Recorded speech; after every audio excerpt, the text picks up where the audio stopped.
Hello everyone, welcome to JPS platform. I am Vinay Rajput and आज मैं आपसे बायोलॉजी पे विटामिन्स के बाद आज मैं आपसे मिनरल्स पे जिक्र करूंगा। मिनरल्स पे जिक्र होगी आज खनिज तत्व के नाम से आप जानते हो, खनिज। ठीक है, और बहुत इंपॉर्टेंट पार्ट है हमारे जीवन का खनिज। जैसे विटामिन्स बहुत इंपॉर्टेंट है और विटामिन्स एंड खनिज जो मिनरल्स होते हैं अपने आप में ये लिंक होते हैं एक दूसरे के। एक की डेफिशिएंसी हो गई विटामिन्स की तो मिनरल्स की डेफिशिएंसी हो जाएगी। जैसे आप जानते हो कि जैसे विटामिन सी एंड आयरन अपने आप में लिंक है, जैसे कि विटामिन डी एंड कौन सा विटामिन डी के अलावा कौन सा है, कैल्शियम अपने आप में लिंक है। तो विटामिन डी एंड कैल्शियम अपने आप में लिंक है। तो विटामिन एंड मिनरल्स अपने आप में लिंक भी होते हैं। एक की डेफिशिएंसी हो गई तो दूसरे की डेफिशिएंसी हो जाएगी, ये आपको ध्यान रखना है। तो मिनरल्स की बात करते हैं। मिनरल्स, ठीक है। और आज एग्जाम का रिजल्ट आया है, UPSC civil services examination pre 2022 का रिजल्ट आया है। उसमें जितने लोग क्वालिफाई हुए हैं उनको बहुत बहुत हार्दिक शुभकामनाएं, और जो लोग भी क्वालिफाई नहीं हुए हैं निराश होने की कोई जरूरत नहीं है, आपका नंबर आगे लगेगा। तो आपको मेहनत करते रहनी है, अपने आप पे विश्वास बनाए रखना है कि मैं क्वालिफाई करूंगा, एक दिन हमारा समय आएगा। बट जो भी लोग क्वालिफाई कर चुके हैं वो आगे के लिए प्रोसीड करें। आपकी लड़ाई अभी बची हुई है मेंस, जो कि बहुत ही डेप्थ नॉलेज डिमांड करता है। तो आप आगे तैयारी करते रहेंगे। मेंस की नॉलेज डेप्थ में चाहिए, दैट्स वाई आपको मेहनत करना है। ये समय अब मेहनत करने की है। और जो लोग क्वालिफाई नहीं हुए हैं आगे टर्म्स के लिए मेहनत में लग जाए। अगली बार आपको क्वालिफाई करना है। मेहनत में क्या कमी रही, कहाँ कॉन्सेप्ट में कमी है, उस चीज को पहचाने और उस पर काम करें। ठीक है, और मेरे साथ जुड़े रहें। जो भी चीज मैं पढ़ा रहा हूँ आपको, बायोलॉजी हो चाहे जो भी सब्जेक्ट्स हो, अभी थोड़ी सी मैं डिले कर रहा था, थोड़ा नहीं डाल पा रहा था video lectures because of some reason कि कोचिंग ऑफलाइन खुल रही है, दैट्स वाई। अब मैं कंटिन्यू करूंगा। मैं आपसे बोलता आ रहा हूं कि मैं कंटिन्यू करूंगा, बट थोड़ी कारण बीच में कुछ ना कुछ ऐसा आ जा रहा है जिसके कारण से मैं कंटिन्यू नहीं कर पा रहा था। तो कोशिश है कि अब मैं जल्द से जल्द इसको एकदम कंटिन्यूटी में ला दूं, ठीक है ना।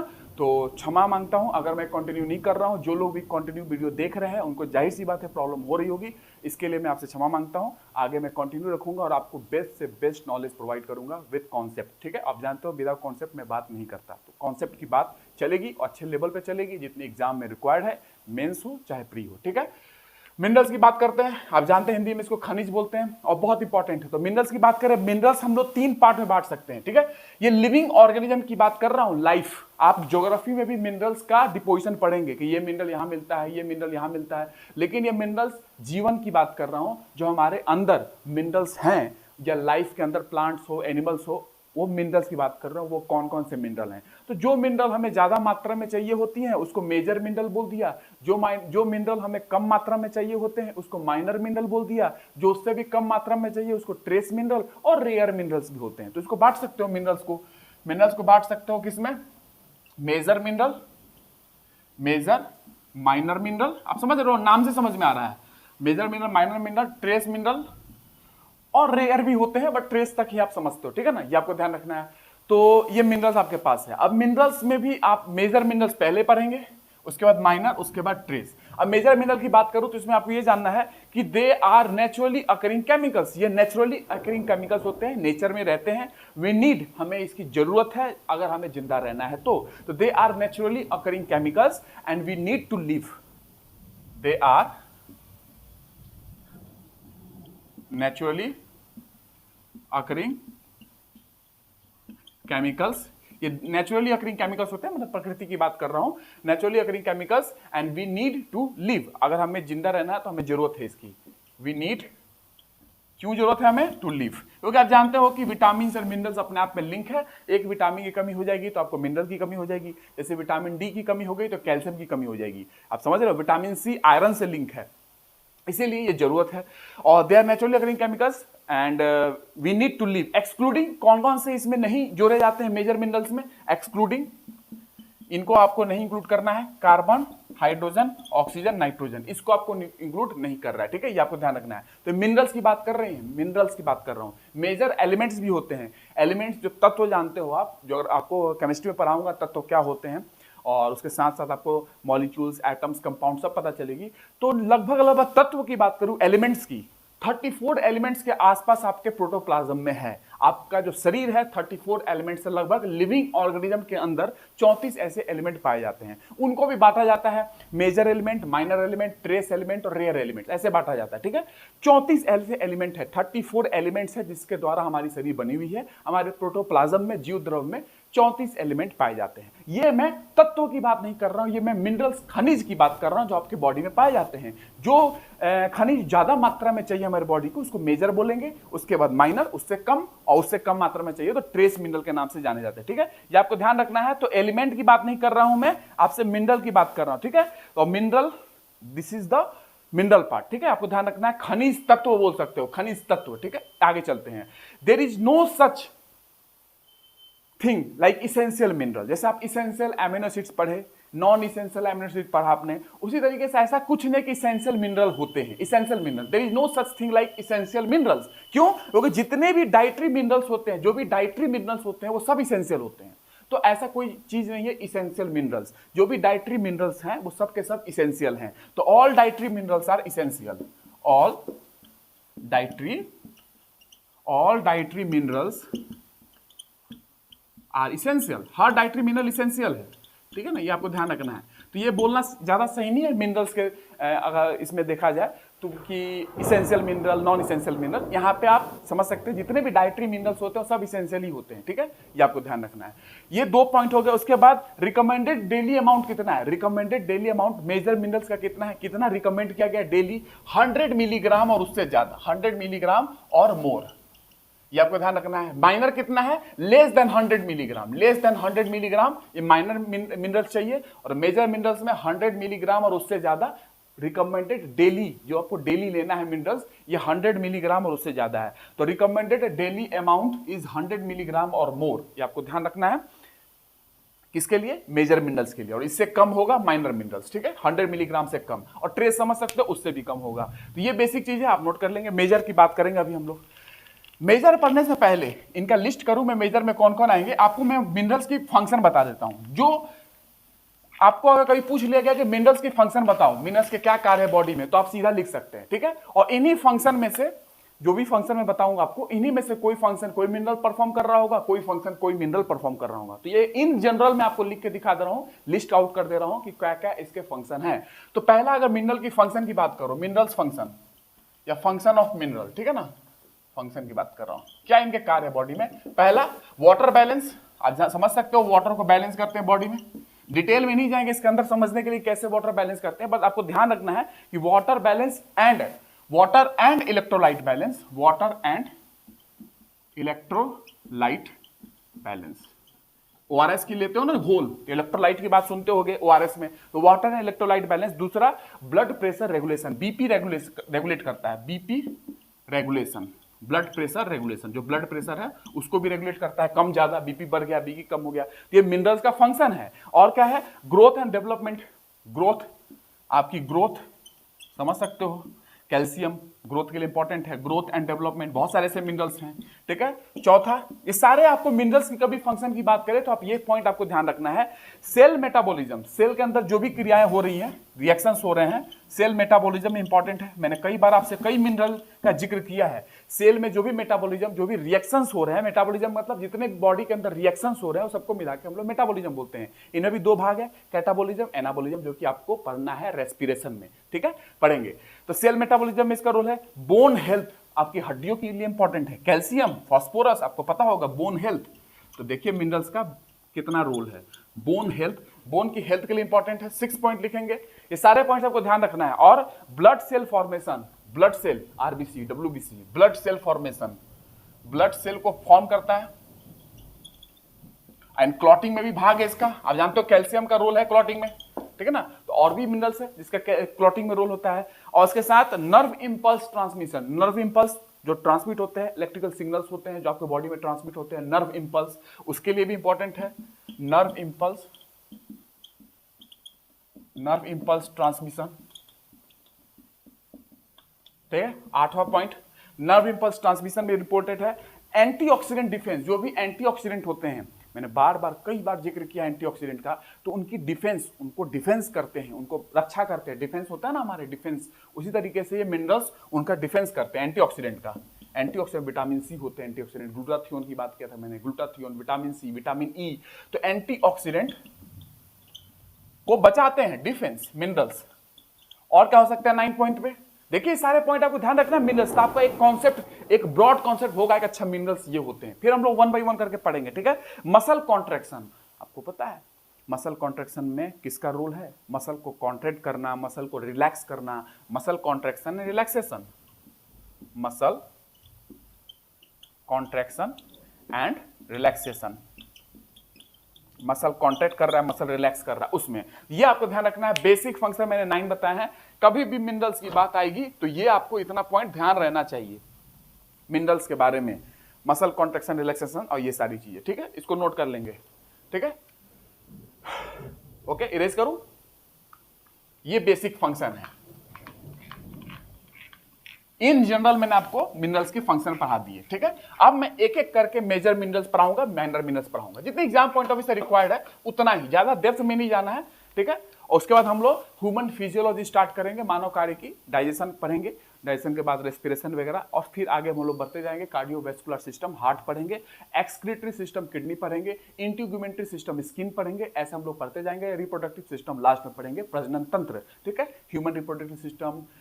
और उसके साथ में ह्यूमन रिप्रोडक्टिव सिस्टम में क्या क्या आएंगे? मेल एंड फीमेल का पार्ट, ठीक है, 2 चीजें, ठीक है। टेस्टिस की बात करेंगे, ओवरी की बात करेंगे, फैलोपियन ट्यूब की बात करेंगे, हिस्टेक्टोमी की बात करेंगे, बहुत सारी चीजें बात कर रही, ठीक है ना, तो वहां पर हम लोग जिक्र करेंगे इसकी, ठीक है।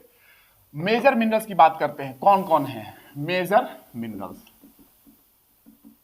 एग्जाम्पल अब देखना है कि कौन कौन है, और इसकी एक एक को आपको पढ़ना पड़ेगा, एक एक को जितनी रिक्वायर्ड है उतना ही पढ़ेंगे।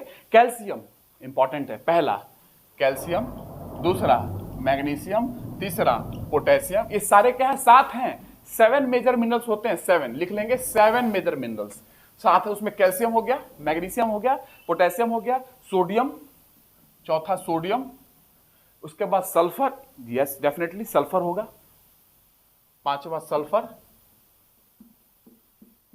छठा calcium, magnesium, potassium, sodium, sulphur. Sulphur के बाद फास्फोरस एंड क्लोराइड, फास्फोरस, सातवां क्लोराइड, ठीक है। ये आपके 7 मेजर मिनरल्स हैं। अब एक एक करके स्टार्ट करते हैं, कैल्शियम की बात करते हैं। तो कैल्शियम की बात स्टार्ट करते हैं। Calcium is the most abundant mineral in our body. आपके बॉडी में सबसे ज्यादा प्रचुर मात्रा में पाया जाने वाला खनिज कौन है? कैल्शियम। कहां पाया जाता है? बोन के अंदर, लार्ज मात्रा में पाया जाता है बोन के अंदर, आपको ध्यान रखना है। हड्डियों में कैल्शियम का डिपोजिशन होता है। तो स्टार्ट करते हैं one by one. Calcium, calcium is the most abundant mineral in our body. पहला होगा calcium is the most abundant mineral, सबसे ज्यादा मिनरल होता है आपके बॉडी में, mineral in our body, in our body, आपको ध्यान रखना है, ठीक है। मोस्ट एबंडेंट मिनरल कौन सा है? कैल्शियम। आप जानते हो कैल्शियम का रोल क्या है, मैंने आपको बताया भी है कैल्शियम के बारे में। कैल्शियम एब्जॉर्प्शन तभी होगा जब विटामिन डी आपके बॉडी में होगा, ये आपको ध्यान रखना है। तो vitamin D and calcium link है, यानी कि विटामिन एंड मिनरल्स अपने आप में लिंक होते हैं, एक दूसरे से लिंक है ये, ठीक है। उसके बाद बात करें about 99% of the calcium in the body. जो भी 99% आपके बॉडी का 99% जो कैल्शियम है, about 99% of the calcium in the body is in the bone and teeth. Bone में एंड टीथ में, दांतों में, 2 ही जगह है पूरे बॉडी का कैल्शियम। 99% पूरे बॉडी के कैल्शियम का 99% हड्डियों में एंड दांतों में। अबाउट 99% लिखेंगे, about 99% of the calcium, about 99% of the calcium in the body, in the body कहां प्रेजेंट है? बोन में एंड टीथ में, इज इन बोन, हड्डियों में, एंड टीथ, दांतों में। 2 जगह आपका कैल्शियम आपका है सबसे ज्यादा पूरे बॉडी का, 99% बोन एंड टीथ में। नॉर्मल ब्लड कंसंट्रेशन की बात करें, कैल्शियम का रोल है आपकी जो ब्लड का कंसंट्रेशन है, normal blood concentration of 9 to 11 milligram पर डेसीलीटर, डीएल, ठीक है, आपको ध्यान रखना है। तो इसमें नोट करा देता हूं, ये मेंटेन रहना चाहिए नॉर्मल ब्लड कंसंट्रेशन, आपको ध्यान रखना है ब्लड का कंसंट्रेशन, इसका रोल है कैल्शियम का। Normal blood concentration, normal blood concentration जो है, ब्लड का जो कंसंट्रेशन है ऑफ 9 to 11 मिलीग्राम पर डेसीलीटर, ये नॉर्मल ब्लड कंसंट्रेशन आपका मेंटेन होना चाहिए, should be maintained, should be maintained. जो कैल्शियम है उसके अंदर कितना होना चाहिए ब्लड के अंदर 9 to 11 मिलीग्राम पर डेसीलीटर जो कैल्शियम होना चाहिए ब्लड के अंदर वो मेंटेन होना चाहिए। तो कैल्शियम की मात्रा इतनी होनी चाहिए ब्लड में, शुड बी मेंटेन्ड। ये कैल्शियम की मात्रा आपके ब्लड में होनी चाहिए। ये हो गया 2 पॉइंट। तीसरा पॉइंट, ग्रोथ किसका, बोन का। बोन के ग्रोथ के लिए इंपॉर्टेंट है तो लिखेंगे, ये लिख लिए, इसको नोट कर लेंगे। ग्रोथ एंड बोन डेवलपमेंट लिखेंगे। तीसरा पॉइंट, ग्रोथ, आपकी ग्रोथ के लिए एंड हड्डियों की डेवलपमेंट के लिए कैल्शियम जरूरत है, इसलिए देखते हो कि दूध पीने की बात की जाती है। बोन डेवलपमेंट, ठीक है, DVMT डेवलपमेंट की बात कर रहा हूं। तो आपकी ग्रोथ, आपकी वृद्धि, आपकी बोन की डेवलपमेंट इससे लिंक है, ठीक है। और role in body fluids, body fluids जो है आपके बॉडी के अंदर जो फ्लूइड्स हैं उनको मेंटेन करने में भी इसका रोल है, यानी कि बीपी को मेंटेन करता है, ब्लड प्रेशर को। तो आपको नोट करना है, role in body fluids to maintain BP, BP को मेंटेन करने के लिए रोल इन, ये चौथा पॉइंट होगा, बॉडी फ्लूइड्स किस लिए, to maintain BP, BP blood pressure के लिए, to maintain BP blood pressure को मेंटेन करने के लिए भी इसका रोल है। और क्या हो सकता है, ब्लड क्लॉटिंग में, आपको ये भी याद रखना है। 5वां पॉइंट इसको नोट कर लेंगे, 5th पॉइंट को लिखवाता हूं आपको, ठीक है। 5वां पॉइंट लिखेंगे, ब्लड क्लॉटिंग में इसका रोल है। क्लॉटिंग जब हम लोग पढ़ाऊंगा मैं आपको क्लॉटिंग कैसे होती है तो आपको बताऊंगा कैल्शियम का रोल क्या है, बट अभी ध्यान रखेंगे ब्लड क्लॉटिंग में भी इसका रोल है।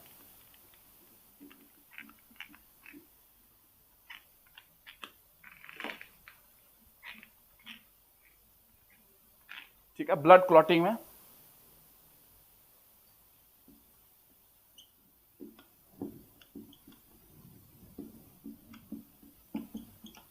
ब्लड क्लॉटिंग में रोल है। 6 point, nerve impulse transmission, blood clotting के साथ साथ नर्व इंपल्स ट्रांसमिशन या transmission of nerve impulse, nerve impulse को ट्रांसमिट करने में भी इसका रोल है। Transmission of nerve impulse, transmission of nerve impulse, ये इतने रोल, और भी रोल हैं बट आपको इतना याद है तो काफी है, ठीक है। मसल कॉन्ट्रैक्शन ध्यान रखना, मसल के कॉन्ट्रैक्शन में भी इसका रोल है, ठीक है। मसल कॉन्ट्रैक्शन में भी इसका रोल है। अगर हार्ट मसल की बात करोगे, हृदय की मसल की बात करोगे, उसकी कॉन्ट्रैक्शन में भी कैल्शियम का रोल होता है, ये भी नोट कर लो, मसल कॉन्ट्रैक्शन में भी इसका रोल है, ठीक है, कैल्शियम का। ये हो गया आपका कैल्शियम, बेसिक चीजें। 5-6 पॉइंट आपको पता होना चाहिए, इसलिए मैंने आपको बता दिया, ठीक है। तो अगर कैल्शियम मसल कॉन्ट्रैक्शन में उसका रोल है और हार्ट के मसल को कॉन्ट्रैक्ट करता है, अगर कैल्शियम कमी हो गई, कैल्शियम की डेफिशिएंसी हो गई तो इररेगुलर हार्ट बीट, आपकी जो हार्ट की बीट है वो इररेगुलर हो जाएगी, ये आपको ध्यान रखना है। दूसरा आते हैं मेजर मिनरल्स की बात करते हैं, और इसमें भी आपको फूड सोर्सेज की बात आप जानते हो, डाइटरी डेयरी फूड जो होते हैं, डेयरी प्रोडक्ट्स जैसे दूध हो गया, मिल्क हो गया, मिल्क प्रोडक्ट्स हो गए, वो सारे चीजें, फिश हो गई, ये भी आपको ध्यान रखना है। ऑरेंज जूस में भी कैल्शियम होता है, ये सारे इसके सोर्सेस हैं। सोर्सेस आपको पता होगा, ब्लैक आइड पीस जो होते हैं, ब्लैक आइड जो मटर होता है, ब्लैक आइड पीस, ब्लैक आइड पीस, ऑरेंज का जूस भी है, ठीक है, और मिल्क भी है, डेयरी प्रोडक्ट्स में मिल्क होते हैं, और जो भी डेयरी प्रोडक्ट्स हैं उसमें कैल्शियम आपको मिल जाएगा। ग्रीन वेजिटेबल्स जैसे ब्रोकली हो गया, केल हो गया, ब्रोकली, केल, ग्रीन वेजिटेबल्स, हरी पत्तियां वाले जो, हरे पत्ते वाले जो वेजिटेबल्स होते हैं, हरे वेजिटेबल्स जो होते हैं, सब्जियां होती हैं, हरी सब्जियां, उनके अंदर भी आपको मिल जाता है कैल्शियम, आपको ध्यान रखना है। तो ब्लैक आइड पीस भी है, ऑरेंज का जूस, संतरे का जूस है, और ग्रीन वेजिटेबल्स केल, कोलराबी, शायद आप लोगों को नाम ना सुना हो, केल है, ब्रोकली, केल एंड ब्रोकली के ध्यान सकते हो। ब्रोकली आपने देखा होगा, गोभी परिवार है सारा, ये गोभी का परिवार है, ठीक है, ये आपको ध्यान रखना है। फिश में भी है, फिश, जो फिश आप हड्डियों के साथ खा रहे हैं, है ना, ड्राइड फिश होते हैं ना, हड्डियों के साथ खाते हैं, उनमें भी आपको मिल जाएगा कैल्शियम। ये आपके सोर्सेस होंगे, ठीक है। आगे चलते हैं, और इसकी डेफिशिएंसी से क्या होगा, ऑस्टियोपोरोसिस, आपको पता होगा एडल्ट में क्या होगा, ऑस्टियोपोरोसिस हो जाएगी एडल्ट के अंदर, आपको ध्यान रखना है, ऑस्टियोपोरोसिस हो जाती है, ये आपको ध्यान रखना है। और बच्चों में रिकेट्स आपने देखा होगा, विटामिन डी से लिंक है ना, विटामिन डी के कमी के कारण होता है, लेकिन विटामिन डी अगर कम है बॉडी में तो कैल्शियम का एब्जॉर्प्शन कम होगा बॉडी में, तो विटामिन डी एंड कैल्शियम एक दूसरे से लिंक है, इसीलिए विटामिन डी से अगर ऑस्टियोपोरोसिस हो रहा है और रिकेट्स हो रहे हैं, आप कैल्शियम से भी लिंक कर सकते हो, ऑस्टियोपोरोसिस एंड रिकेट्स, जो मैंने आपको विटामिन डी में पढ़ाया था, ठीक है, वो आप नोट कर लोगे, दोबारा रिवाइज करने की कोई जरूरत नहीं है, यहाँ पे आप अपने नोट्स में आपको ध्यान रखेंगे, ठीक है। ऑस्टियोमलेशिया, आपको ये पता होगा ऑस्टियोमलेशिया, ऑस्टियोमलेशिया क्या होती है, ऑस्टियो मतलब होता है bone, softening of the bone, bone soft हो जाते हैं। तो बोन सॉफ्ट होंगे, जैसी बात है बेंड कर देंगे। तो ऑस्टियोमलेशिया भी होती है, ऑस्टियोपोरोसिस होता है। ऑस्टियोपोरोसिस का मतलब बोन में पोर हो गया, तो ऑस्टियोपोरोसिस। इसकी मैंने जिक्र आपसे विटामिन डी जब पढ़ाया तो किया है। Osteoporosis, osteomalacia and rickets. Rickets बच्चों में होता है, बाकी आप जानते हो एडल्ट्स में होते हैं, ठीक है, ये आपको ध्यान रखना है। आगे चलते हैं। जैसे ऑस्टियोमलेशिया जो होता है वो चिल्ड्रन में होता है, बच्चों में होता है, बोन सॉफ्ट हो जाते हैं, ठीक है, आपको ध्यान रखना है। आगे चलते हैं आप, ये हो गया। अब आगे चलते हैं, और ये ध्यान रखना कि अगर मान लो आपने कैल्शियम ज्यादा मात्रा में ले लिया, थोड़ा सा बात कर ले रहा हूं क्योंकि थोड़ा फंक्शन आपने पढ़ लिया है, तो कैल्शियम का रोल भी, डेफिशिएंसी हो रही है, ज्यादा हो रहा है, एक्सेस हो रहा है, तो आपको समझना चाहिए कि अगर कैल्शियम आपने एक्सेस मात्रा में ले लिया तो क्या होगा, risk of kidney stone, kidney stone formation के रिस्क हो जाएंगे। कैल्शियम ऑक्जेलेट नाम सुना है आपने, किडनी स्टोन, तो उसके भी रिस्क बढ़ जाते हैं, ठीक है, ये आपको ध्यान रखना है। और कैल्शियम जो है एब्जॉर्प्शन ऑफ अदर मिनरल्स, अगर एक्सेस मात्रा में आपने कैल्शियम लिया है तो ये अदर मिनरल्स जो है उनके एब्जॉर्प्शन को भी क्या करते हैं, अफेक्ट करते हैं। आयरन का और जिंक की बात कर रहा हूं, ठीक है, तो affects the absorption of other minerals like iron and zinc, अगर एक्सेस मात्रा में आप कैल्शियम ले रहे हैं तो, ठीक है, ये हो गया। अब दूसरा पॉइंट करते हैं, ठीक है, ये सब नोट कर लेंगे। दूसरा फास्फोरस, मार्कर चल नहीं रहा है सही से, ठीक है, अगली क्लास में डील इसको अच्छे से कर लूंगा मैं। फास्फोरस, फास्फोरस की बात करते हैं। इसेंशियल फॉर ग्रोथ, ग्रोथ के लिए इसेंशियल है, जरूरत है, जरूरी है। Being a part of constituent in DNA RNA, तो ग्रोथ के लिए इंपॉर्टेंट है। Essential for growth, it is a part of, किसका पार्ट है, डीएनए आरएनए। फास्फोरस है, याद करो मैंने पढ़ाया था, डीएनए का पार्ट होता है phosphorus. It is a part of DNA and RNA, nucleic acid, ठीक है, इसका पार्ट है फास्फोरस। तो इसेंशियल फॉर ग्रोथ के लिए इसेंशियल है, पार्ट है इसका। कॉन्स्टिट्यूएंट ऑफ सेल मेम्ब्रेन, आपकी कोशिका का जो झिल्ली है उसका भी ये पार्ट होता है फास्फोरस, याद है, फॉस्फोलिपिड, याद होगा आपको, बाई लेयर ऑफ फॉस्फोलिपिड होती है सेल मेम्ब्रेन, तो it is a part of cell membrane. कोशिका झिल्ली जो होती है उसका ये पार्ट है cell membrane as phospholipid, as phospholipid. Phospholipid brain में भी होता है, इसका अपना ब्रेन में भी रोल है, ठीक है। उसके बाद अगर बात करें फैट के ट्रांसपोर्ट, जो फैट वसा होती है उसके ट्रांसपोर्ट में भी ये इसका रोल होता है, आपको ध्यान रखना है फास्फोरस का, ठीक है। तो लिख लेंगे facilitate transport of fats, fats के ट्रांसपोर्ट को भी क्या करता है, फैसिलिटेट करता है, ठीक है, सहायता प्रदान कर रहा है उसमें भी। फैसिलिटेट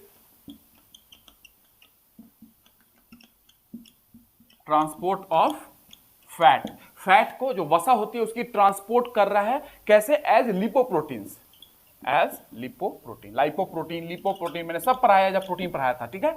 तो ये कहीं ना कहीं फास्फोरस फैट के ट्रांसपोर्ट को भी क्या कर रहा है, फैसिलिटेट कर रहा है, मतलब कि उसको भी एक तरीके से क्या कर रहा है, मदद कर रहा है, आपको ध्यान रखना है फैट के ट्रांसपोर्ट को। आगे बात करें, ये बहुत सारे एंजाइम्स लिख लेंगे, फास्फोरस एंजाइम्स मैंने आपको पढ़ाया था, को एंजाइम्स बताया था, ये बहुत सारे एंजाइम्स एंड को एंजाइम्स का पार्ट होता है फास्फोरस, ये भी लिख लेंगे। It is a part of enzymes and को एंजाइम्स, सेवरल एंजाइम्स एंड को एंजाइम्स, ठीक है। और इंपॉर्टेंट रोल, इसका एक बहुत बड़ा इंपॉर्टेंट रोल है एसिड बेस, जो आपका एसिड बेस होता है आपके बॉडी में उसको मेंटेन करना। एसिड बेस यानी कि एसिड बेस के बैलेंस को भी ये मेंटेन करता है फास्फोरस, ये ध्यान रखना है। इसको बोलते हैं बफर, बफर के नाम से जाना जाता है, buffer system, important role in buffer system इसका, मतलब एसिड बेस जो आपके बॉडी के अंदर है उसको भी मेंटेन करता है, ठीक है, ये आपको ध्यान रखना है।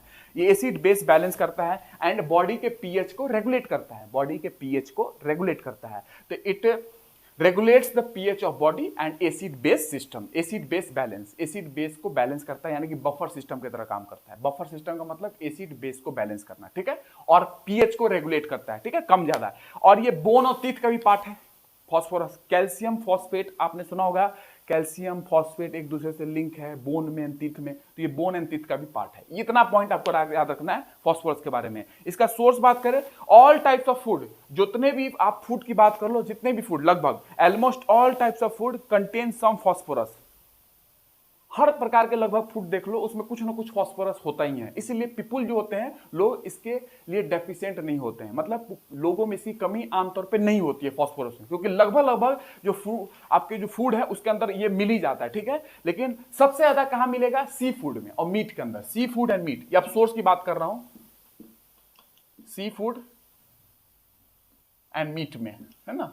समुद्री फूड जो होते हैं मीट में आपको यहाँ मिलेगा ज्यादा, ठीक है, ये आपको ध्यान रखना है। और चीज में, चीज वगैरह जानते हो, नट्स जानते हो, नट्स, सीड्स वगैरह, बीज वगैरह होते हैं, वहां पे भी ये अच्छे मात्रा में पाए जाते हैं, लिख लेना आप, ठीक है। फास्फोरस ये सोर्स हो गया, फास्फोरस का सोर्स हो गया। और कैल्शियम और फास्फोरस जो रिक्वायर्ड है बॉडी में लगभग 1:2 के रेशियो में आपको रिक्वायर्ड होता है। कैल्शियम एंड फास्फोरस का रेशियो ये है, कैल्शियम एंड फास्फोरस 1:2 के रेशियो में आपको जरूरत होता है बॉडी में, ठीक है, आपको ध्यान रखना है। और प्रॉब्लम की बात करें तो प्रॉब्लम अगर बात करें तो नॉर्मली अगर कैल्शियम की डेफिशिएंसी हो जाए, आपने कैल्शियम के बारे में बेसिक पढ़ लिया, मैंने सोर्सेज पढ़ा दिया आपको कहां कहां से कैल्शियम, फास्फोरस की बात कर रहा हूं, फास्फोरस की बेसिक बातें कर ली आपने, फास्फोरस की जो भी सोर्स है, फूड सोर्स, उसकी मैंने आपसे बात कर ली। अगर फास्फोरस की कमी हो गई, डेफिशिएंसी हो गई या एक्सेस हो गया फास्फोरस तो भी कुछ प्रॉब्लम होगा। तो कहीं ना कहीं एक्सेस अमाउंट ऑफ फास्फोरस अगर हो जाए तो किडनी स्टोन के चांसेस इसमें भी होते हैं, फास्फोरस में भी किडनी स्टोन के चांसेस होते हैं। और साथ में बोन का लॉस भी हो जाता है, वीकनेस हो जाती है, पेन भी हो जाती है, ये आपको ध्यान रखना है। इसकी अगर डेफिशिएंसी है तो, और एक्सेस हो जाए तो किडनी के लॉस, मतलब किडनी में स्टोन के भी चांसेस हो जाते हैं अगर एक्सेस मात्रा में फास्फोरस हो जाए तो, ठीक है, ये नोट कर लेंगे। और 1:2 कैल्शियम फास्फोरस का रेशियो होता है बॉडी में, ये रिक्वायर्ड है लगभग। कुछ वेरी भी कर सकते हैं, कुछ किताब कुछ लिख सकते हैं, लेकिन ठीक है, इतना आप ध्यान रखेंगे 1:2। 2 मिनरल्स हो गए। तीसरा बात करते हैं मैग्नीशियम। देखिए बहुत जल्दी जल्दी, और आपको उतना दे रहा हूं मैं आपको नॉलेज इससे रिलेटेड, ताकि आपको एग्जाम में क्वेश्चन सॉल्व करने में दिक्कत ना हो, ठीक है ना। तो मैग्नीशियम की बात करते हैं। मैग्नीशियम अब जानते हो, नाम तो सब लोग सुना, हर एक मिनरल्स का आपने नाम जरूर सुना होगा, ठीक है, बट इसके बारे में जो आपके जीवन के अंदर, लाइफ में, लिविंग ऑर्गेनिज्म में इसका क्या रोल है, ये इंपॉर्टेंट है आपको जानना। बाकी केमिस्ट्री में इनका क्या रोल है उसकी बात हम लोग वहां करेंगे, बट लिविंग ऑर्गेनिज्म के अंदर क्या इसका रोल है इसको जानना चाहिए आपको। तो मैग्नीशियम की बात कर रहे हैं। Support bone mineralization and maintenance, bone का मिनरलाइजेशन एंड इनका मेंटेनेंस में, यानी बोन के लिए इंपॉर्टेंट है, हड्डियों का मेंटेनेंस कर रहा है, ठीक है। तो सपोर्ट बोन मिनरलाइजेशन एंड उसकी मेंटेनेंस, ठीक है, सपोर्ट करता है बोन मिनरलाइजेशन, बोन का मिनरलाइजेशन करना और उसको मेंटेन करना, यानी कि बोन के लिए इंपॉर्टेंट है, आपको ध्यान रखना है। और एक्ट एज ए कोफैक्टर, आपको ध्यान रखना है, कोफैक्टर की तरह। आप पूछो कोफैक्टर क्या है, एंजाइम्स पढ़ाया था तो मैंने आपको कोफैक्टर की बेसिक जानकारी आपको दिया था कोफैक्टर के बारे में। तो मैग्नीशियम जो है ये कहीं ना कहीं एक्ट करता है as a cofactor, acts as a cofactor की तरह काम करता है। एंजाइम्स मैंने आपको बताया था, एंजाइम्स जब पढ़ाया था मैंने आपको बताया था कोफैक्टर, कोएंजाइम क्या होते हैं, ठीक है। For more than 300 enzymes, for more than 300 से ज्यादा एंजाइम्स के लिए भी ये कोफैक्टर की तरह काम करता है मैग्नीशियम, ठीक है। तो it act as a cofactor for more than 300 enzymes, ये आपको ध्यान रखना है, जो कि एंजाइम्स इन्वॉल्व होते हैं वेरियस केमिकल रिएक्शन में, बहुत सारे केमिकल रिएक्शन में एंजाइम्स का रोल होता है, जो मैंने आपको पढ़ाया था उसमें ये कोफैक्टर की तरह काम कर रहा है मैग्नीशियम, ठीक है, ये आपको ध्यान रखना है। तो कोफैक्टर की तरह वर्क करता है फॉर मोर देन 300 एंजाइम्स, 300 से ज्यादा एंजाइम्स के लिए कोफैक्टर की तरह काम करता है। आगे देखेंगे ब्लड क्लॉटिंग में इसका रोल है, लिख लेंगे ब्लड क्लॉटिंग, यस, कैल्शियम का ही नहीं रोल है, इसका भी रोल है ब्लड क्लॉटिंग, ठीक है। 3 पॉइंट हो गया ब्लड क्लॉटिंग, आपको ध्यान रखना है। Play a role in neuromuscular transmission, neuromuscular transmission में भी इसका रोल है, न्यूरोमस्कुलर एक्टिविटी में इसका रोल है, न्यूरॉन्स मसल से रिलेटेड बात कर रहा हूं, तो न्यूरोमस्कुलर ट्रांसमिशन में इसका रोल है, लिखेंगे ये पॉइंट, न्यूरोमस्कुलर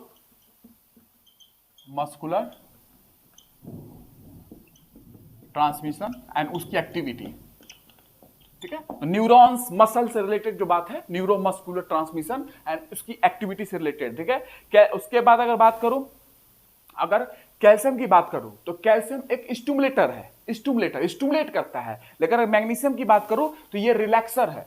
मसल कॉन्ट्रैक्शन में कैल्शियम एक स्टिमुलेटर है, लेकिन मसल कॉन्ट्रैक्शन में मैग्नीशियम एक रिलैक्सर है, रिलैक्स करता है, ये आपको ध्यान रखना है। इसी में फंसाएंगे आपको, कभी पूछेंगे तो। Calcium plays as a stimulate करता है, but magnesium as a relaxer in muscle contraction. Muscle contraction में कैल्शियम का रोल स्टिमुलेट करना, लेकिन मैग्नीशियम का रोल रिलैक्स करना, रिलैक्सर है, ठीक है, इसको नोट कर लेंगे। और आगे चलते हैं। कैल्शियम एंड मैग्नीशियम दोनों का रोल आपको ध्यान रखना है, बोथ दोनों का दोनों मसल कॉन्ट्रैक्शन एंड रिलैक्सेशन में इनका रोल है। जैसे हार्ट की बीट की मसल का कॉन्ट्रैक्ट होना, रिलैक्स होना, दोनों का रोल है कैल्शियम एंड मैग्नीशियम का। ठीक है, बस इतना सफिशिएंट है, आपको इतना ध्यान रखना है, बस नोट कर लेंगे।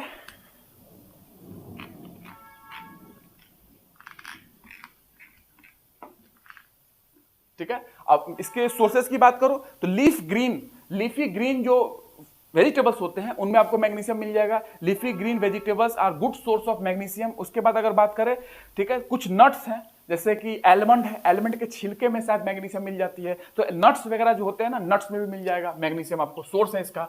नट्स, ग्रीन जो पत्ते वाले जो वेजिटेबल्स होते हैं उनमें भी मैग्नीशियम मिल जाएगा। ठीक है, तो leafy green are a good source of magnesium. कुछ नट्स हैं, सीड्स भी होते हैं, ठीक है, बीज वगैरह होते हैं, सीड्स वगैरह, वो भी अच्छे सोर्स होते हैं। और पंपकिन की बात करूं, पंपकिन, अरे पंपकिन क्या होता है, नेशनल वेजिटेबल बन चुका है पंपकिन। ठीक है, तो नेशनल वेजिटेबल पंपकिन के अंदर भी बहुत सारा मात्रा में पाया जाता है। स्क्वैश, जो फ्रूट्स के स्क्वैश होते हैं, स्क्वैश उसके अंदर भी बहुत सारा पाया जाता है। ठीक है, बीन्स जो होते हैं, लेंटिल्स जो होते हैं, बीन्स लेंटिल्स, ये आपको ध्यान रखना है। ये सारे जगहों पे आपको मैग्नीशियम अच्छा खासा मिल जाता है, ये सारी चीजें आपको ध्यान रखनी है। ठीक है, और एक चीज बता दूं, बनाना, केले के अंदर भी मैग्नीशियम अच्छा होता है। फिग होता है, अंजीर, फिग्स के अंदर भी मैग्नीशियम अच्छे मात्रा में होता है। और बात करूं डेट्स, खजूर होते हैं, डेट्स, अरब की बात करो, अरब, सऊदी अरबिया, डेट्स वगैरह ब्लैक कलर का, वो भी, उसके अंदर भी मैग्नीशियम अच्छे मात्रा में पाया जाता है। और डार्क चॉकलेट जो होता है ना, डार्क चॉकलेट, उसके अंदर भी अच्छे मात्रा में मैग्नीशियम होता है, आपको ध्यान रखना है, अच्छे मात्रा में उसके अंदर मैग्नीशियम होता है। जो भी डार्क चॉकलेट खाते हैं ना वो।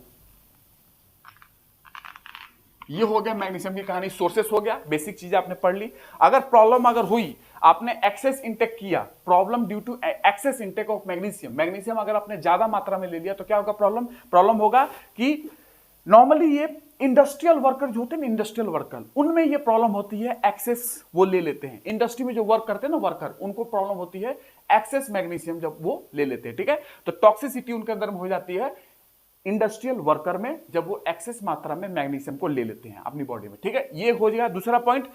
Central nervous system depression, brain में डिप्रेशन हो सकता है, डिप्रेशन का शिकार हो सकते हैं, पैरालिसिस भी हो जाती है, और कहीं ना कहीं बोन, अगर ज्यादा आपने मैग्नीशियम ले लिया तो बोन की कैल्सिफिकेशन भी अफेक्ट हो जाती है उसको भी। ठीक है, तो बोन की कैल्सिफिकेशन भी कहीं ना कहीं रुक जाती है। बोन में कैल्शियम का डिपोजिशन होता है ना, तो बोन में सबसे ज्यादा कैल्शियम पाया जाता है, बोन एंड टिथ में, मैंने शुरुआत में बताया था। तो बोन की कैल्सिफिकेशन भी इनहिबिट हो जाती है, साथ के साथ पैरालिसिस के चांसेस हो जाते हैं। और साथ के साथ अगर मैग्नीशियम हाई अमाउंट में ले रहे हैं तो, और किस में होगा ज्यादातर, जो इंडस्ट्रियल वर्कर होते हैं उनमें चांसेस होते हैं मैग्नीशियम वो ज्यादा मात्रा में बॉडी में ले ले। ठीक है, तो डिप्रेशन, पैरालिसिस के चांसेस और बोन की कैल्सिफिकेशन भी इनहिबिट हो जाती है, रुक जाती है। ठीक है, ये एक हो गया आपका किसके बारे में, मैग्नीशियम के बारे में। तो आपने देख लिया मैग्नीशियम। ठीक है, अब आगे चलते हैं हम लोग, सोडियम के बारे में बात करते हैं। ठीक है, मैग्नीशियम के बारे में दो एक बीमारी मैं आपको लिख देता हूं, हाइपोकैलेसीमिया, ये आपको बता देता हूं, reduction in absorption of calcium. Hypocalcaemia, calcium से रिलेटेड बता देता हूं कुछ चीजें, कभी पूछ लिया तो हाइपोकैलेसीमिया, फिर मैं आपको आगे लेके चलता हूं। हाइपोकैलेसीमिया, ठीक है, ये क्या है, हाइपोकैलेसीमिया क्या है, कैल्शियम से रिलेटेड है, आपको दिख रहा है हाइपोकैलेसीमिया। तो हाइपोकैल्सीमिया क्या है, ये कैल्शियम से रिलेटेड है। ये कब होगा, ये आपका जब कैल्शियम का एब्जॉर्प्शन बॉडी में कम हो जाए। ठीक है, तो reduction in calcium absorption, body में एब्जॉर्ब नहीं हो रहा, reduction in absorption of calcium, calcium body में एब्जॉर्ब नहीं हो रही है तो क्या होगा कंडीशन, हाइपो, ये डिजीज होगी हाइपोकैल्सीमिया। ठीक है, कैल्सीमिया ये हो जाएगी, लेकिन हाइपोकैलेसीमिया क्या होगी, ये देखो एक और कुछ है, हाइपो के आ गया तो किससे जुड़ेगा, याद करो के किसका सिंबल है, सोचो, पोटेशियम, मैंने कुछ बताया था आपको, तो हाइपोकैलेमिया। ठीक है, hypo HYPO KALAE reduction in absorption of phosphorus, ये आपको ध्यान रखना है। तो reduction in absorption of phosphorus की एब्जॉर्प्शन रुक जाती है, ये आपका हो जाएगा क्या, hypokalemia, reduction in absorption of phosphorus P। ठीक है, आपको ध्यान रखना है। ये दो टर्म आपको मैंने छोड़ दिया था, इसको बता दिया, कभी पूछ सकते हैं। हाइपो मतलब कम हो रहा है, हाइपर मतलब ज्यादा हो रहा है, हाइपो कम हो रहा है, रिडक्शन हो रही है। ठीक है, एक कैल्शियम से रिलेटेड है, एक फास्फोरस से रिलेटेड है। ठीक है, आगे चलते हैं। और अब आती है बात आपका चौथा number mineral sodium. Sodium Na से दिखाते हैं, सोडियम सिंबल Na। अभी तो बहुत इंपॉर्टेंट है, आपको पता होगा सोडियम, आप साल्ट भी खाते हो, टेबल साल्ट क्या होता है, सोडियम क्लोराइड होता है। तो सोडियम का अपना रोल है, क्या है, की factor for retaining body fluids. आपके बॉडी के अंदर जो फ्लूइड्स हैं उनको रिटेन करने में बहुत बड़ा रोल है ये। तो की फैक्टर है, की factor for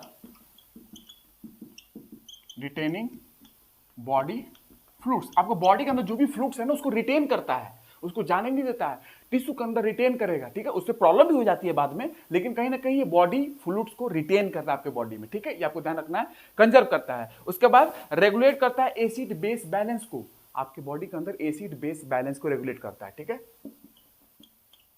regulate acid base balance, acid base balance को रेगुलेट करता है। और साथ में बात करें इसमें absorption of other nutrients, other कुछ और दूसरे न्यूट्रिएंट्स हैं उनके एब्जॉर्प्शन में ये पार्टिसिपेट करता है, पार्टिसिपेट्स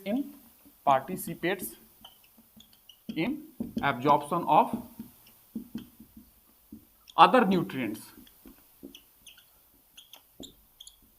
उनके एब्जॉर्प्शन में ये पार्टिसिपेट करता है। आगे बात करें, ये पार्टिसिपेट करता है nerve impulse conduction, nerve impulse की कंडक्शन में भी इसका रोल है, participates in nerve impulse conduction, इसको लिख लेंगे।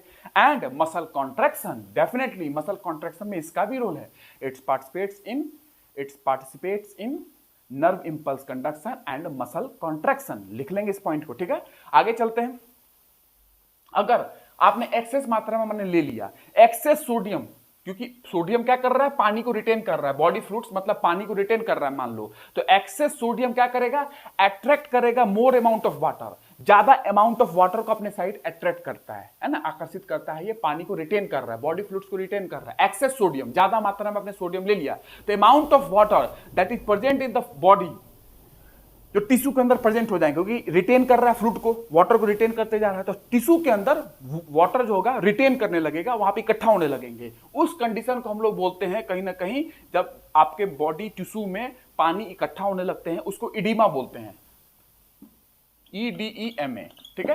तो ये सोडियम कहीं ना कहीं इडीमा भी करा देता है, मतलब कि बॉडी फ्लूइड्स आपके अंदर में, टिश्यू के अंदर में वाटर रिटेन होने लगेगा, वहां इकट्ठा होने लगता है, क्योंकि सोडियम अट्रैक्ट करता है पानी को, क्यों, क्योंकि ये की फैक्टर है रिटेनिंग बॉडी फ्लूइड्स को रिटेन करता है, मतलब कि अट्रैक्ट करता है वहां पे। तो इस एक्सेस सोडियम आपने लिया तो ये प्रॉब्लम हो जाएगी, इडीमा, टिश्यू में पानी भर जाएगा, ठीक है। आगे चलते हैं, इसके सोर्सेस की बात करते हैं। फूड सोर्स क्या होगा, टेबल साल्ट, सोडियम का फूड सोर्स क्या है, फूड सोर्स टेबल साल्ट, जो आप खाते हो घर में नमक जो होती है, टेबल साल्ट NaCl, है ना, बेकिंग सोडा टेबल साल्ट हो गया, baking soda, monosodium glutamate, Chinese salt के नाम से जानते हैं, है ना, आपने सुना होगा मोनोसोडियम ग्लूटामेट, चाइनीज जो भी पकवान बनते हैं फास्ट फूड उसके अंदर मिलाए जाते हैं, क्योंकि वो एक अलग प्रकार का स्वाद देता है, उमामी टेस्ट। उमामी एक जापानीज वर्ड है, इसका मतलब होता है एक्सट्रीमली डिलीशियस, उमामी टेस्ट का आपको अनुभव कराता है MSG, मोनोसोडियम ग्लूटामेट। आपको पता होगा मैगी वगैरह से रिलेटेड कुछ बात हुई थी, मैगी वगैरह, ठीक है। तो MSG के अंदर भी सोडियम है, मोनोसोडियम ग्लूटामेट, ठीक है, चाइनीज साल्ट के नाम से भी जाना जाता है, अजीनोमोटो पाउडर के नाम से भी जाना जाता है, ठीक है, ये हो गया। और सीजनिंग मतलब कि एडिटिव्स होते हैं, कुछ एडिटिव्स, उसमें भी सोडियम होता है। उसके बाद बात करें कॉन्डिमेंट्स होते हैं, कॉन्डिमेंट्स उसमें भी होता है, मीट में भी होता है, मीट में भी होगा, फिश में भी होगा, सब जगह सोडियम है, आप खा रहे हैं, मीट में, फिश में, पोल्ट्री जो होते हैं, ठीक है, डेयरी फूड्स जो होते हैं, डेयरी फूड्स उसमें भी होगा, एग में होगा, मीट में होगा, स्मोक्ड मीट जो होते हैं उसमें होगा, पिकल्ड फूड्स जो होते हैं, अचार वगैरह, जानते हो अचार में कितना नमक मिलाया जाता है, क्योंकि वही नमक अचार को बचाता है खराब होने से, आपको कुछ पता होगा, ये तो केमिस्ट्री में आऊंगा तो आपको बताऊंगा। तो ये अचार वगैरह में पिकल्ड फूड्स जो होते हैं, पिकल होता है ना अचार, पिकल्ड फूड्स उसके अंदर भी मिलेगा, ठीक है। और एवरी 100 ग्राम साल्ट, 100 ग्राम साल्ट अगर ले रहे हैं तो 40 ग्राम सोडियम उसके अंदर में होता है। Every 100 gram salt contain 40 gram sodium in it, आपको ध्यान रखना, 40 ग्राम सोडियम होता है पर 100 ग्राम ऑफ सॉल्ट, आप जो नमक लेते हैं। आगे चलते हैं, अगर डेफिशिएंसी हो गई सोडियम की बॉडी में तो हाइपो, समझते हो, जैसे मैंने उधर बताया था, हाइपो डेफिशिएंसी मतलब हाइपो हो रहा है, कुछ कमी है, हाइपो। अब सोडियम की डेफिशिएंसी है तो क्या होगा, नेट्रीमिया, ठीक है, ऐसा पूछ लेंगे ये किसकी डेफिशिएंसी से होने वाला है, सोडियम की डेफिशिएंसी से होता है, सोडियम की कमी से, हाइपोनेट्रीमिया। इसमें क्या होता है, सिम्टम्स इसके अंदर है लो ब्लड सीरम, आपके बॉडी के अंदर जो ब्लड सीरम है वो कम हो जाएगी, ठीक है, और कहीं ना कहीं हेडक वगैरह, नौसिया, उल्टी, जी मिचलाना, वॉमिटिंग वगैरह, उल्टी आना, ये सारे प्रॉब्लम इसमें होने लगते हैं, ठीक है, मसल क्रैम्प्स होने लगते हैं, ये सारी प्रॉब्लम इसमें आती हैं, ऐठन वगैरह होने लगती है, फटीग वगैरह होने लगते हैं, डिसओरिएंटेशन होने लगता है, ये सारे फेंटिंग्स होने लगते हैं, ये सारे इसके सिम्टम है इसके, है ना। अगर सोडियम कम हुई तो हाइपोनेट्रीमिया होगा, और ये सारे सिम्टम्स मैंने आपको बता दिया, चाहे वो हेडक हो, नौसिया हो, वोमिटिंग हो, फेंटिंग हो, ठीक है, मसल क्रैम्प्स हो, फटीग हो, ये सारे प्रॉब्लम्स इसके अंदर में हो रहे हैं, ठीक है। आगे चलते हैं, कॉमा भी हो जाता है, कहीं ना कहीं कॉमा भी हो जाते हैं, ब्रेन डैमेज भी हो जाता है, ये सारे प्रॉब्लम होते हैं, दौरे भी पड़ जाते हैं, ठीक है ना, ये आपको ध्यान रखना है। ब्रेन की स्वेलिंग भी हो जाती है, सेरेब्रल इडिमा, ब्रेन में पानी भर जाता है, आपको पता है इडिमा पानी भरना, तो ब्रेन में भी पानी भर जाता है, ये आपको ध्यान रखना है, ठीक है। तो complication of severe and rapidly developing hyponatraemia जो इसकी कॉम्प्लिकेशन है क्या है, आपने देखा, स्वेलिंग ऑफ द ब्रेन, जिसको सेरेब्रल इडिमा बोलेंगे, इडिमा मतलब पानी का इकट्ठा होना, फ्लूइड्स का इकट्ठा होना, सेरेब्रल इडिमा, ठीक है, CERE मतलब ब्रेन से रिलेटेड है, इडिमा मतलब आपको पहले बता दिया था, ठीक है, ये आपको ध्यान रखना है। और ये किस में ज्यादा होता है आपको पता है, जो माइंस के अंदर पीपुल वर्क करते हैं, माइंस के खदानों के अंदर, माइंस के अंदर जो पीपुल वर्क करते हैं वो उतना परस्पायर कर रहे हैं ज्यादा से ज्यादा, तो जो व्यक्ति माइंस में वर्क करते हैं वो परस्पायर ज्यादा करते हैं, बहुत ज्यादा, और लॉट ऑफ सोडियम वो लूज कर देते हैं, बहुत सारा सोडियम उनके बॉडी से निकल जाता है समर के समय में, गर्मी के समय में, इसके कारण उनको मसल क्रैम्प, डिसओरिएंटेशन, फेंटिंग्स वगैरह उनको होने लगती है। तो वो खदानों के अंदर काम कर रहे हैं तो वो कहीं ना कहीं ज्यादा परस्पायर करते हैं, जितना ज्यादा परस्पायर करेंगे उनके बॉडी से सोडियम लूज हो जाएगा, लॉस हो जाएगा, तो इसके कारण बॉडी में प्रॉब्लम आने लगेंगी, मसल क्रैम्प्स, फेंटिंग्स, डिसओरिएंटेशन, ये सारे प्रॉब्लम होने लगती है, ठीक है। आगे चलते हैं, मैंने शॉर्ट में आपको बहुत कुछ समझाया है, आपको ध्यान रखना है।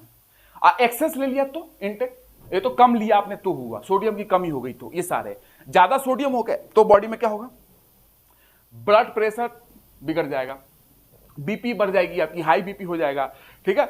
सोडियम ज्यादा होगा तो फ्लूइड रिटेंशन, इडिमा, मैंने पहले बताया था सोडियम अट्रैक्ट करता है पानी को, तो टिश्यू के अंदर पानी भर जाएंगे, तो दूसरा पॉइंट हो जाएगा फ्लूइड रिटेंशन, इडिमा। हाइपरनेट्रीमिया, जब ज्यादा हो रहा है तो हाइपर, जब कम है तो हाइपो, ठीक है, यही तो मतलब होता है, हाइपो मतलब कम, हाइपर मतलब ज्यादा। कार्डियोवैस्कुलर डिजीज, हार्ट की डिजीज भी हो जाती है अगर प्रॉब्लम आपको, अगर मैं बात करूं सोडियम अगर ज्यादा मात्रा में बॉडी में ले रहे हैं तो, इसलिए नमक की अमाउंट ध्यान रखना चाहिए, इसलिए डॉक्टर देखते होंगे नमक भी बंद कर देते हैं, कुछ लोग नमक अलग से लेते रहते हैं, इसीलिए ध्यान रखना चाहिए नमक ज्यादा लेने से क्या प्रॉब्लम हो रही है, टिश्यू के अंदर पानी जम जाएगा, और क्या हो रहा है, हाई ब्लड प्रेशर हो जाएगा, हाइपरनेट्रीमिया हो जाएगा। हाइपरनेट्रीमिया मतलब ये हाइपो है कमी के कारण, हाइपरनेट्रीमिया ज्यादा होने के कारण सोडियम, और कार्डियोवैस्कुलर डिजीज हो जाएगी, किडनी स्टोन के चांसेस हो जाएंगे, ये सारे प्रॉब्लम है, ठीक है, तो ये आपको नोट कर लेना। आगे चलते हैं,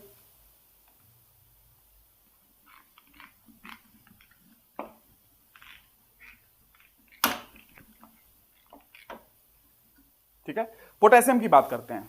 अब आ गया 5वां नंबर, पोटेशियम। किसको दिखाते हैं, के से, सिंबल के। फास्फोरस का सिंबल क्या था, पी, पोटेशियम का सिंबल क्या है, के, इतना आपको ध्यान रखना है, ठीक है। आगे चल, पोटेशियम बहुत इंपॉर्टेंट मिनरल है, पता ही होगा, नाम तो आपने सब कुछ सुन के रखा होगा, बस आपके बॉडी के अंदर इनका क्या रोल है, लिविंग सिस्टम के अंदर इनका क्या रोल है, हर मिनरल्स का मैं वो आपको समझाते जा रहा हूं, ठीक है। एक्सेस होगा तो क्या होगा, कमी हो गई तो क्या हो जाएगी, फूड सोर्सेस क्या है और इनका बेसिक फंक्शन क्या है। ऐसे ही मैंने विटामिन पढ़ाया था, वैसे ही आपको मिनरल्स पढ़ा रहा हूं, ठीक है। आते हैं, पोटेशियम बात करें कहां पाया जाता है सबसे ज्यादा, बनाना में, पंपकिन वहां पर भी पाया जाता है बहुत मात्रा में, ठीक है। ये ऑस्मोटिक प्रेशर को बैलेंस करता है, ऑस्मोटिक प्रेशर को बैलेंस करता है, वाटर बैलेंस को बैलेंस करता है, वाटर बैलेंस मेंटेन करता है, एसिड बेस बैलेंस को मेंटेन करता है, इसका सारा काम है। तो लिखेंगे इट मेंटेन्स ऑस्मोटिक प्रेशर, इसको लिख लेंगे, it maintains osmotic pressure, water balance and acid base balance, इसको लिख लेंगे, ठीक है। पहला पॉइंट हो गया। दूसरा पॉइंट नोट करेंगे, helps enzymes to function properly, ये सहायता करते हैं कि एंजाइम्स फंक्शन कर पाए properly. It helps enzymes to function properly, ये आपको नोट कर लेंगे, मतलब एंजाइम को सहायता कर रहे हैं ताकि वो केमिकल रिएक्शन में अपना रोल प्ले कर पाए।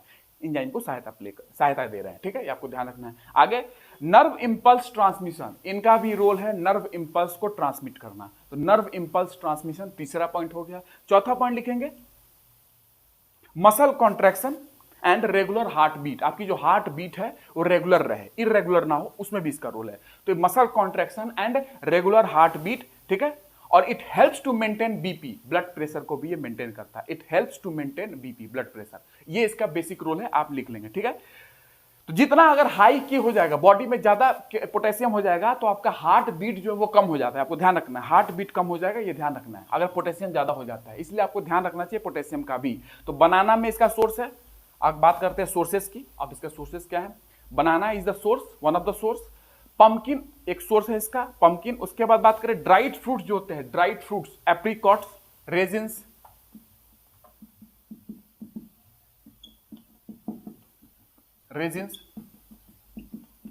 Apricots, pumpkin. पंपकिन के बारे में आपने पढ़ा होगा, मैंने बताया भी आपको। रेजिन्स, एप्रिकॉट्स, पंपकिन्स, ये इसके सोर्सेस है। बनाना तो है ही, ठीक है। और बेक्ड पोटैटो, स्किन के साथ आपने पोटैटो को बेक कर दिया और स्किन है उसके अंदर में, आलू के अंदर, तो उसके अंदर भी पोटेशियम रहता है, ये आपको ध्यान रखना है। Baked potato including the skin, ये gives you about 25% of your daily requirement.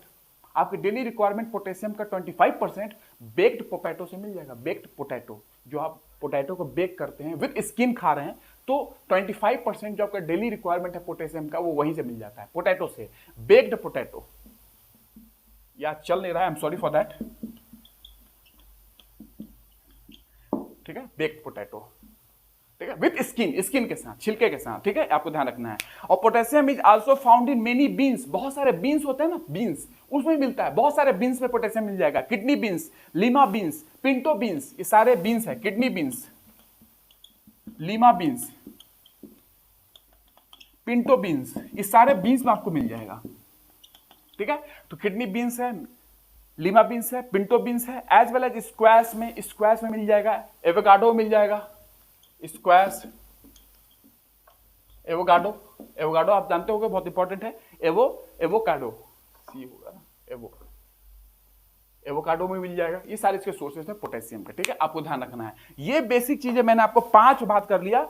अब 2 और बचे हुए हैं, उसकी बात मैं आपसे करूंगा 2 की नेक्स्ट क्लास में, और 2 को कंप्लीट करके माइनर मिनरल्स थोड़ा पढ़ लेंगे, ट्रेस पढ़ लेंगे, कंप्लीट हो जाएगा। तो इतना से आपका सफिशिएंट रहेगा। कभी भी किसी एग्जाम में जाएंगे तो आपको टेंशन लेने की कोई बात नहीं है। मैंने आपको बेसिक फंक्शन, सोर्सेस और उनकी डिजीज होती है, जो डेफिशिएंसी के कारण प्रॉब्लम है या एक्सेस ले लिया उसके कारण क्या प्रॉब्लम है, ये सारी मैंने आपसे बात कर ली है। इसको एक याद रखेंगे, रिवाइज करेंगे तब ध्यान रहेगा, ठीक है। मिनरल्स में कब क्वेश्चन आ जाता है कोई नहीं जानता है। आमतौर पे आप कैल्शियम फास्फोरस के बारे में पढ़ते रहते हो, आयोडीन के बारे में बात करूंगा, उन सब की जिक्र करूंगा आपसे, ठीक है। तो कैल्शियम फास्फोरस हो गया, 2 और बचा हुआ है मेजर मिनरल्स, उसके बाद माइनर, देन ट्रेस मिनरल्स पढ़ेंगे, ठीक है। तो मिलते हैं नेक्स्ट क्लास में, और जल्दी से जल्दी मैं अब सब्जेक्ट थोड़ा सा ये चलता रहेगा बायोलॉजी, इसके साथ साथ मैं आपको साइंस टेक में भी स्टार्ट करता हूँ। थोड़ा रुका हुआ है वो साइंस टेक्नोलॉजी, क्योंकि थोड़ा ऑफलाइन क्लासेस में बिजी था मैं, दैट्स वाई, ठीक है। तो साइंस टेक में विंड एनर्जी तक हो चुका था, विंड की थोड़ी बात मैं करूंगा आपसे, और जियोथर्मल एनर्जी से स्टार्ट करना अपने को, ठीक है। और फिजिक्स में भी मैंने स्टार्ट किया था, बेसिक चीजें पहला लेक्चर, उसको भी कंटिन्यू करते हैं, अब रेगुलर कंटिन्यू करेंगे और आगे पूरा फिनिश करेंगे, ठीक है। और ऑफलाइन क्लासेस जो भी करना चाहते हैं भोपाल में, वो आ सकते हैं। भोपाल में 25 तारीख से उसका स्टार्टिंग है, डेमो क्लासेस पहले होगी। ऑफलाइन क्लास का एक अपना मजा है, सब लोग जानते हैं ऑफलाइन होती है, लेकिन ऑनलाइन में अगर आपको नहीं मिल रहा है कहीं पढ़ने को तो ऑनलाइन बेस्ट होगा। अगर ऑफलाइन आपके हाथ में नहीं है, नहीं पढ़ सकते हैं, तो ऑनलाइन आपको करना चाहिए, बिकॉज ऑनलाइन में आपका सारी रिक्वायरमेंट फुलफिल हो जा रही है, ठीक है। पढ़ने को तो मिल रहा है ना, और मैं सिलेबस अच्छे तरीके से कंप्लीट भी कर रहा हूँ, टेंशन लेने की कोई बात नहीं है, ठीक है। ऑफलाइन में इंटरेक्शन हो जाती है, तो इंटरेक्ट करना अपने आप में एक बहुत बड़ी पार्ट होती है स्टडी का, ठीक है ना। तो मिलते हैं नेक्स्ट क्लास में। आई होप आपको समझ में आई होगी। जो भी डाउट हो उसको लिखते रहेंगे, क्या डाउट है, और वीडियो को लोगों के साथ शेयर भी करेंगे, क्योंकि जो लोग इधर उधर पढ़ रहे हैं, अगर उनको राइट इन्फॉर्मेशन नहीं मिल पा रही है, तो कहीं ना कहीं मैं उनको अगर हेल्प कर पाऊँ इस माध्यम से, ऑनलाइन माध्यम से, तो ये बहुत बड़ी उपलब्धि होगी मेरे लिए। और इसीलिए मैं आप सबको बोलता हूँ कि लोगों के बीच में जरूर शेयर करनी है, ठीक है ना। तो शेयर करना जरूरी है, और आपको कमेंट सेक्शन में अपनी बातें रखना भी जरूरी है। क्या आपको और पढ़ना है, वैसे पढ़ा तो मैं रहा हूँ, कोई डाउट होता है जरूर बताएंगे, ठीक है। और अपना सुझाव जो भी है दे सकते हैं, क्योंकि आपको कोई डाउट है या कोई चीज़ सुझाव है वो आप बता सकते हैं, ठीक है। तो मिलते हैं नेक्स्ट क्लास में, थैंक यू।